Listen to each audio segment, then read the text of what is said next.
In today's video guys, I'm gonna show you how to fix Facebook Messenger video call or audio call. First thing, open the settings and then go to the apps manager.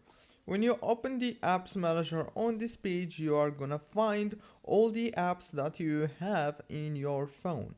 So all what you wanna do is scroll until you find the Facebook Messenger. When you find it, click on it like this. When you click on it, now click on this for stop and go to the permissions. Make sure that all the permissions are enabled. Go back and then click on data usage.